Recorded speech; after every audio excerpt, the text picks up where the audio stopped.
Hey there guys, Midoriya here. So this is what it's like having a quirk.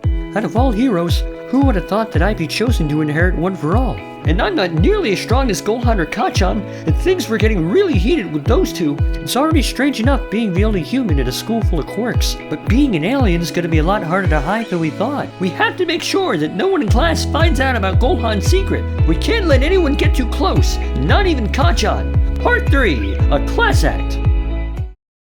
It has been roughly 10 months Midoriya and Gohan have spent with each other. From Gohan teaching Midoriya how to fish, and in return, Midoriya exposes Gohan to the world of manga. Hey Gohan, do you like books? My mom does. A lot. With pictures? What sorcery is this? And right off the bat, he loves it. Just instantly. Sorta like how his fascination was with the Ginyu Force back on Namek. They really know how to just light up the scene. As it did leave off quite the impression for Gohan. But we're not gonna get into those details just yet. Gohan and Midoriya have also been sharing with one another stories about their respective dads. It turns out the two also didn't really have much of a father in their lives either. Honestly, Goku just sounded like someone who says he really cares for his family, but had absolutely no idea how to actually do it. And Midoriya's father, he didn't even exist until All Might showed up. The two didn't realize that they relate to each other deeper than they knew. At this rate, they were almost becoming like brothers. Speaking of, Gohan almost forgot that he's been meaning to ask Midoriya something. Something about Chi-Chi's condition. 9 months ago, to be more precise. Or, in this case, 9 months in, if you know what I mean. You know back when I said my mom was, sick? Sorry, Gohan. I appreciate the invite by all means, but I'm afraid this is more of a family thing. How'd you know? Oh, it's just one of those things you pick up as you get older. Gohan may be unmatched when it came to strength, but when it came to maturity, this time, Midoriya had him bested. Just before returning home, Gohan headed to Kami's lookout expecting certain company to be waiting for him there with a different kind of training. Both Midoriya and Gohan finally received their acceptance letters to UA High, surprised to find out that they both managed to make it into Class 1A. Oh wow, what are the odds? Who's all that going? Now, as for the part of which one of the students that will be leaving in favor of putting Gohan in, I have selected... Please don't hate me for this. It's Rikido Sato. Don't get me wrong, we love him and his quirk as a concept, but the class already has a lot of heavy lifting tanks on the team. It's just his ability is not different enough. Also another reason, Gohan's relationship with a particular classmate may sound familiar. You might see where I'm going with this later. The following day, Gohan and Midoriya made their way into the classroom, surprised to find that everyone looked as if they were expecting them to show up, sorta like they were a pair of celebrities. A crowd soon started to form around them. Whoa, guys, check it! It's those two from the exam! Yeah, they're crazy strong! That was some really impressive work, might I add. We get a cute prodigy kid from a younger class. He's mine! So much for not making an impression. I guess I got a little carried away.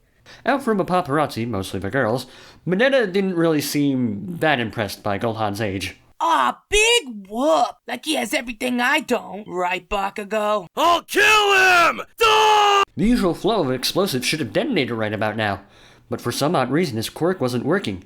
Bakugou looked to his hands. What the hell? Mr. Aizawa adjusted his goggles back on his head without anyone realizing it. They're all done screwing around.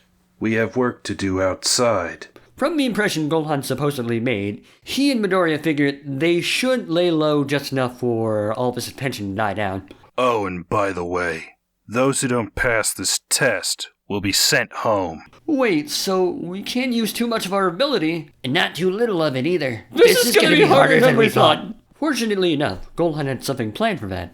If you recall from his training earlier on the lookout, he figured he'd whip up some techniques that were rather familiar. The quirk aberration test soon began.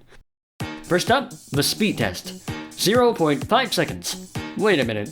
How can it Gohan was just standing there. Hey, over here! They saw another Gohan stand at the end of the finish line. Hey! He cheated! Well, technically no, because as a hero, you must become the unexpected in order to expect it. In this case, flashy moves like the multiform technique was the exact deploy Gohan needed to pass without having to risk so much power.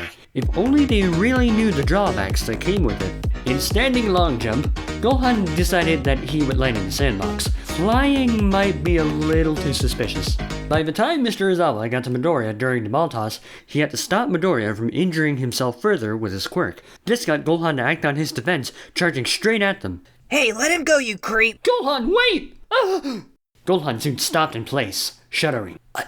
I can't feel my energy. What did you do? Those goggles! That stare! Gohan! That's Eraserhead!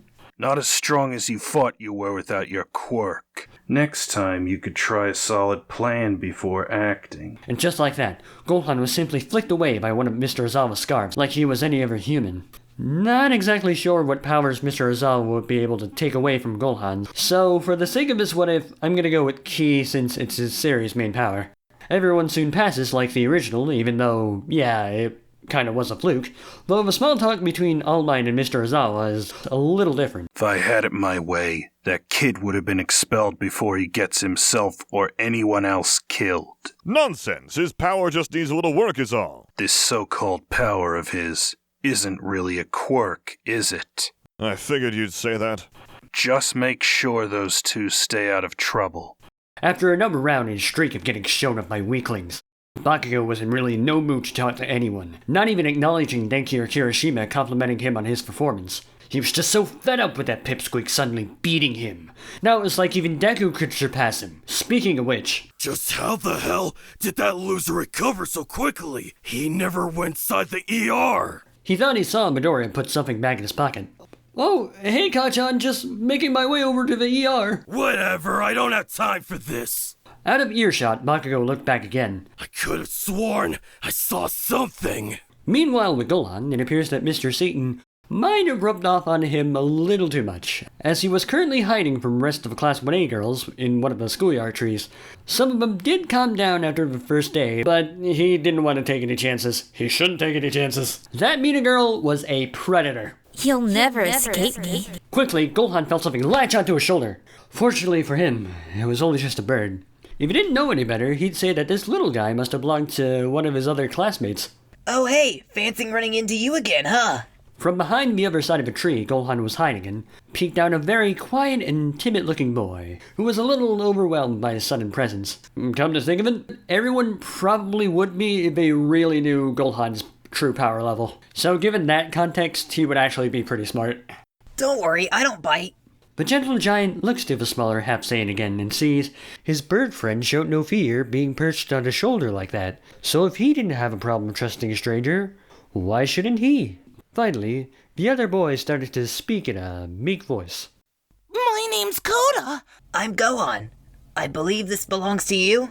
Gohan gave the bird 2 of his fingers to climb on top of, and slowly guided him back to Koda's shoulder. Thank you, Gohan. You know, Koda, with that bird on your shoulder, you kinda remind me of a certain someone who loved animals as well. Sorta like...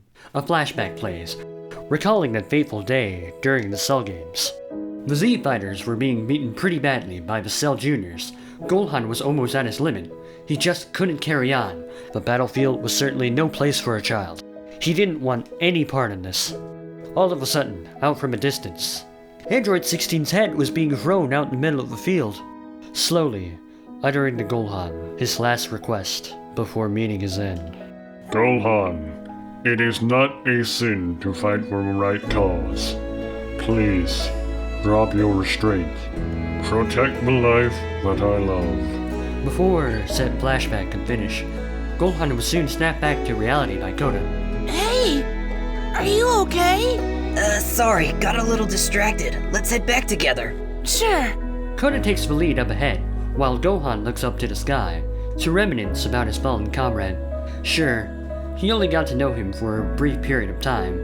At least he knew somewhere and in some way, through his new friend Koda, 16 was still there with him in spirit.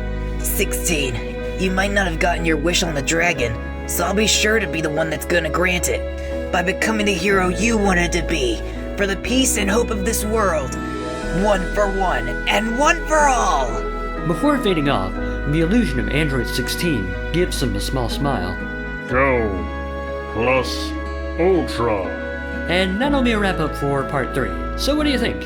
I figured by getting rid of Sato, it would be the perfect setup for Gohan to start bonding with Koda, to make up for the lost time that he was gonna have with Android 16, soon pairing them up for the next test ahead. But for now, it's time we focus on the hero costumes, most importantly for Gohan. And I think we all know who's gonna be making his grand entrance. He just needs a name first. He likes dragons because they're cool and he goes around collecting Dragon Balls, but he's also part monkey because he's half Saiyan. The great dragon warrior guy. The great monkey prince thing. Just give me a second. Just the tip on my tongue. We'll think of something soon. But for now, I got 2 more parts to go before you guys go ahead and make the next decision for the story. Yep, that's right. When it gets to that chapter, you guys will get to decide what'll happen next. This has been Miracle. Always remember to believe as you please, and stay lovely. Later!